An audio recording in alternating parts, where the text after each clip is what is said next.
महला नौवां। माई मन मेरो बस नाही, निस्बासुर बिखन को तावत, के बिदरो को ताहि रहाओ। वेद पुराण सिमृत के मत सुन, निमख न हिये बसावे, पर धन पर दारा चूं रचियो, बिरथा जन्म सिरावे। मद माया के भयो बावरो, सूझत न कछ ज्ञाना, कट ही पीतर बस्त निरंजन, ताको मर्म न जाना।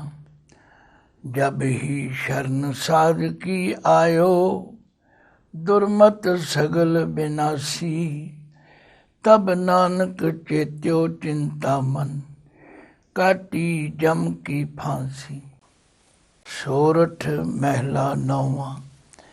रे नर ए साची जी ताहर, सगल जगत है जैसे सुपना, बिन सत लगत न बार रहाओ। बारू भीत बनाई रच पच, रहत नहीं दिन चार, तैसे ही ए सुख माया के, उर्जो कहाँ गवार। अजूं समझ कछ बिगड़ो नाहिन, भज ले नाम मुरार, कहो नानक निज मत साधन को, पाखियो तो हे पुकार। वाहिगुरु जी का खालसा, वाहिगुरु जी की फतेह। गुरु सवारी साध संगत, धन धन श्री गुरु तेग बहादुर जी दे मुखारबिंद तो उचारण कीते होए सोरठ राग विच इन्हां दो शब्दां दा पाठ आप जी ने समझ कीता।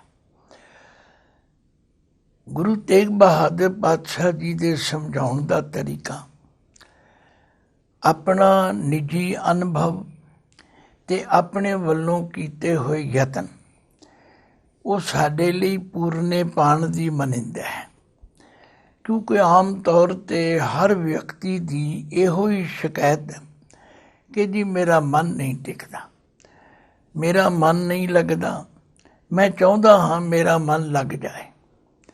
भाई मन कित्थे जांदा है? फिर बंदे नूं सोचना पवेगा, ये दसेगा मैं इधर जाना उधर जाना। तो सचमुच गुरु तेग बहादुर जी ने इन्हां पावन शब्दां राहीं माई मन मेरो बस नाही, हे मेरी माँ ये मेरा मन मेरे वस विच नहीं। सवाल पैदा हुंदा है मन जांदा कित्थे है? निस बासुर बिखयन को धावत, केह बिदरो को ताहि। निस कहिए रात, बासुर कहिए दिन। दिने रात विषय विकारियां लई दौड़दा फिरदा, टिकदा ही नहीं। किसी विद्वान पुरुष ने ठीक कहा, मन का सुभाव ऐसा है, चल दल पत्र पताक पट, दामनी कछुप माथ, भूत दीप दीपक श्रिखा, यौ मन बृति अनाथ। ਇਹਦੇ ਵਿੱਚ ਕੁਝ ਮਿਸਾਲਾਂ ਦਿੱਤੀਆਂ ਨੇ। ਆਖਿਆ ਜਿਵੇਂ ਪਿੱਪਲ ਦਾ ਪੱਤਾ ਟਿਕਦਾ ਨਹੀਂ, ਹਿਲਦਾ ਰਹਿੰਦਾ, ਕਿਉਂਕਿ ਪਿੱਪਲ ਦਾ ਦਰਖਤ ਆਮ ਦਰਖਤਾਂ ਨਾਲੋਂ ਉੱਚਾ ਹੁੰਦਾ। ਪਤਾਕ ਪੱਟ ਨਿਸ਼ਾਨ ਸਾਹਿਬ ਦਾ ਜਿਹੜਾ ਫਲਹਿਰਾ ਹੈ, ਝੰਡਾ ਹੈ, ਉਹਦਾ ਕੱਪੜਾ ਵੀ ਨਹੀਂ ਟਿਕਦਾ। ਇਸੇ ਤਰ੍ਹਾਂ ਅਸਮਾਨ ਵਿੱਚ ਬਿਜਲੀ ਵੀ ਨਹੀਂ ਟਿਕਦੀ। ਇਸੇ ਤਰ੍ਹਾਂ ਕੱਛੂ ਕੁੰਮੇ ਦੀ ਸਿਰੀ ਵੀ ਨਹੀਂ ਟਿਕਦੀ।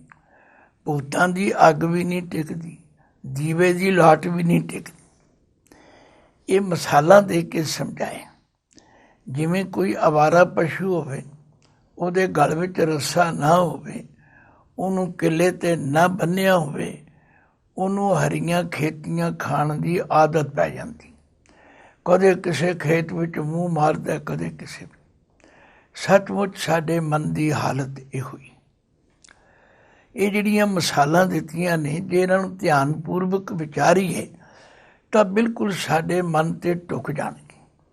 ਜਿਵੇਂ ਪਿੱਪਲ ਦਾ ਪੱਤਾ ਹਿਲਦਾ ਰਹਿੰਦਾ, ਜਿਵੇਂ ਨਿਸ਼ਾਨ ਸਾਹਿਬ ਦਾ ਫਲੈਰਾ ਹਿਲਦਾ ਰਹਿੰਦਾ, ਜਿਵੇਂ ਅਸਮਾਨ ਵਿੱਚ ਬਿਜਲੀ ਥਰਰਾਉਂਦੀ ਰਹਿੰਦੀ ਹੈ, ਲਹਿਰ ਬਣ ਕੇ ਆਉਂਦੀ, ਜਿਵੇਂ ਕੱਛੂ ਕੁੰਮੇ ਦੀ ਸਿਰੀ ਇੱਕ ਜਗ੍ਹਾ ਨਹੀਂ ਟਿਕਦੀ, ਜਿਵੇਂ ਭੂਤਾਂ ਦੀ ਅੱਗ ਇੱਕ ਜਗ੍ਹਾ ਨਹੀਂ ਟਿਕਦੀ, ਜਿਵੇਂ ਦੀਵੇ ਦੀ ਲਾਟ ਇੱਕ ਜਗ੍ਹਾ ਨਹੀਂ ਟਿਕਦੀ, ਮਾਈ ਮਨ ਮੇਰੋ ਬਸ ਨਾਹੀਂ।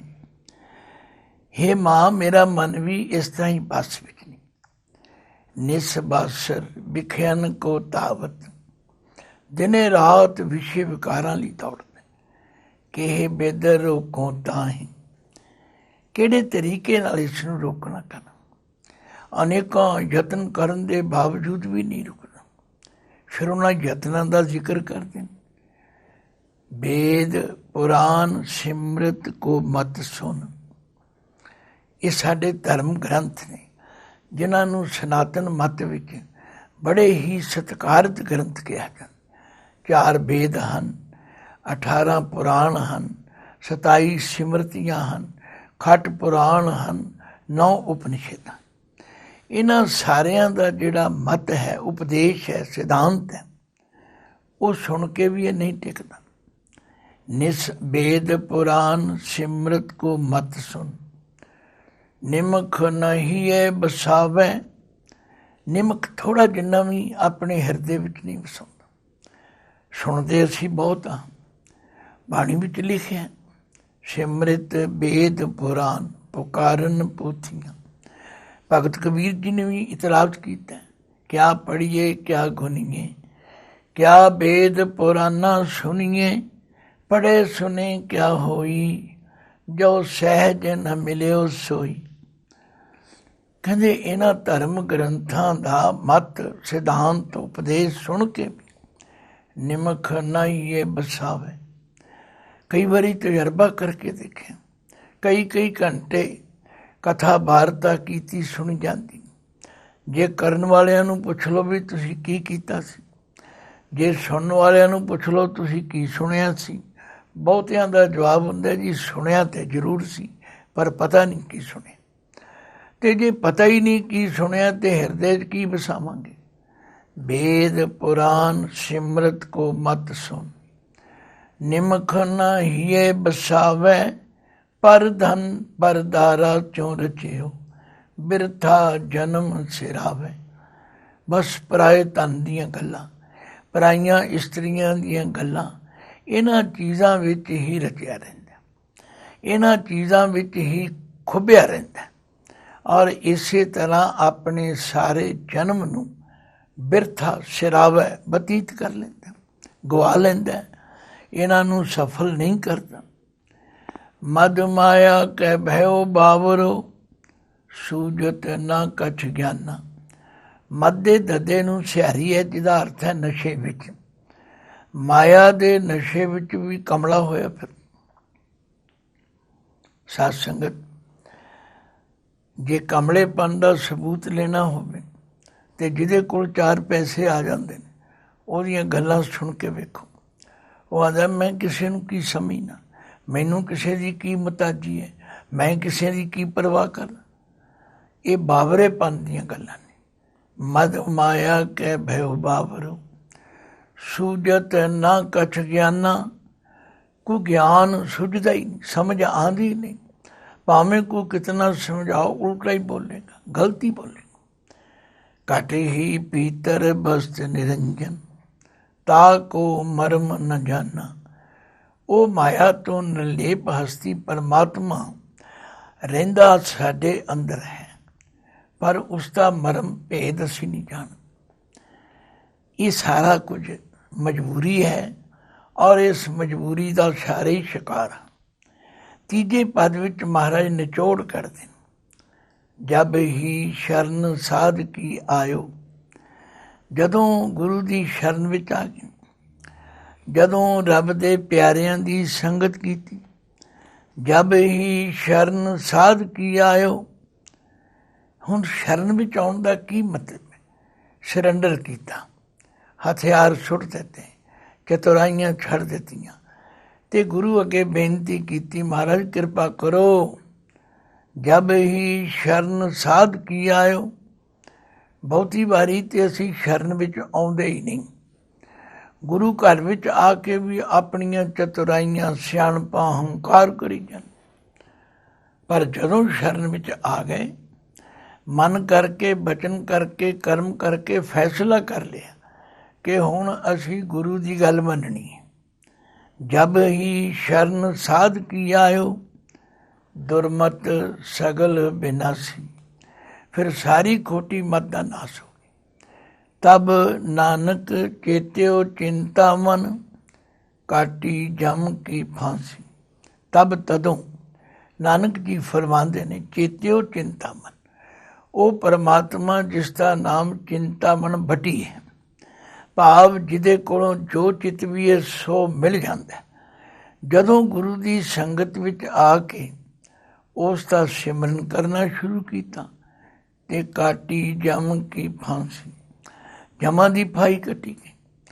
ਤੋ ਦੇਖੋ ਇਹਨਾਂ ਪਹਿਲੇ ਦੋ ਪਦਾਂ ਵਿੱਚ, ਰਹਾਉ ਦੀ ਪੰਕਤੀ ਵਿੱਚ, ਮਨ ਦੀ ਉਹ ਦਸ਼ਾ, ਮਨ ਦੀ ਉਹ ਤਸਵੀਰ, ਮਨ ਦਾ ਉਹ ਅਸਲੀ ਰੂਪ ਜਿਹੜਾ ਹੈ, ਉਹਦਾ ਇੱਕ ਨਕਸ਼ਾ ਖਿੱਚਿਆ, ਜਿਹੜਾ ਲਗਭਗ ਸਾਡੇ ਸਾਰਿਆਂ ਉੱਤੇ ਲਾਗੂ ਹੁੰਦਾ। ਮਾਈ ਮਨ ਮੇਰੋ ਬਸ ਨਾਹੀਂ, ਨਿਸਬਾਸਰ ਬਿਖਿਆਨ ਕੋ ਤਾਵਤ, ਕਹਿ ਬਿਦਰੋ ਕੋ ਤਾਹੀਂ, ਰਹਾਉ वेद पुराण सिमरत को मत सुन, निमख नहीं है बसावे, पर धन पर धारा क्यों रचियो, बिरथा जन्म सिरावे। मद माया के भयो बावरो, सूजत न कछ ज्ञाना, कट ही भीतर बस्त निरंजन, ताको मर्म न जाना।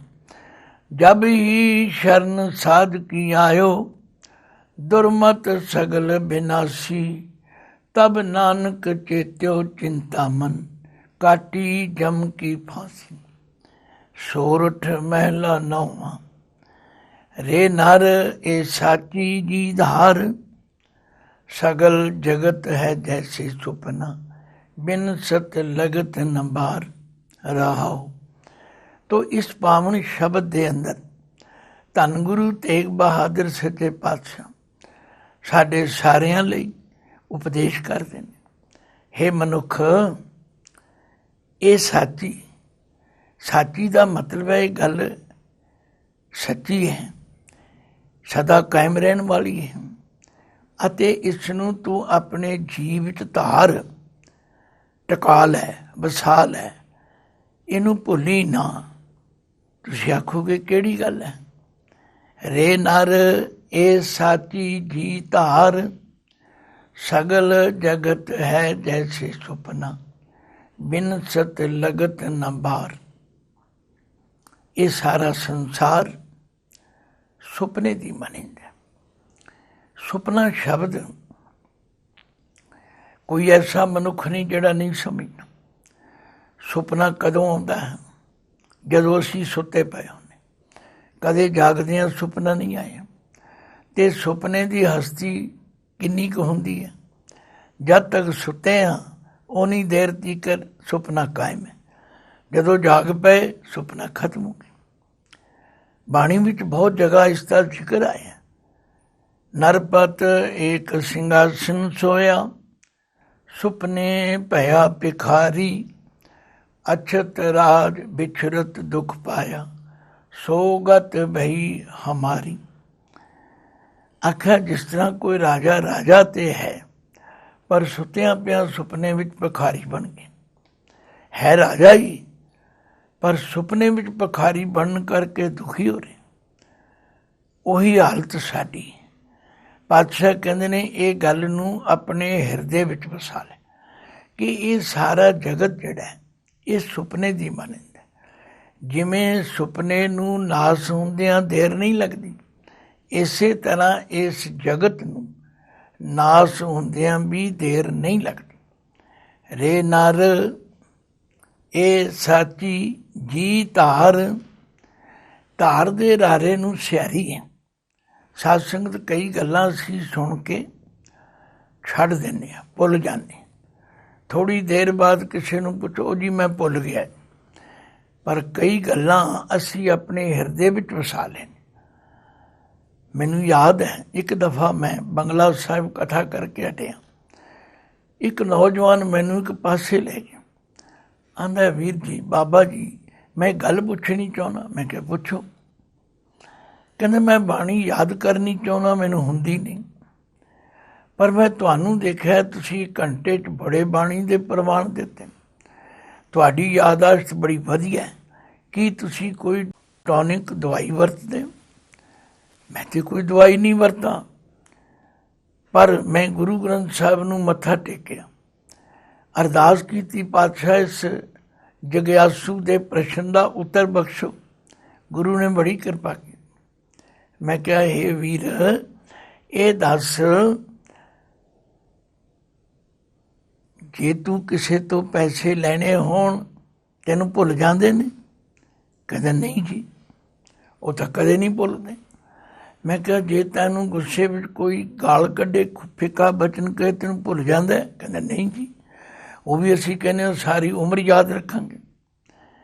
ਜਦੋਂ ਉਹਨੇ ਦੋਵੇਂ ਗੱਲਾਂ ਮੰਨ ਲਈਆਂ ਤੇ ਮੈਂ ਕਿਹਾ ਭਾਈ ਯਾਦਾਸ਼ਤ ਤਾਂ ਤੇਰੀ ਠੀਕ ਹੈ, ਕਿਉਂਕਿ ਤੇਰੀ ਯਾਦਾਸ਼ਤ ਉਹ ਗੱਲਾਂ ਯਾਦ ਰੱਖਦੀ ਜਿਹੜੀਆਂ ਤੈਨੂੰ ਚੰਗੀਆਂ ਲੱਗਦੀਆਂ।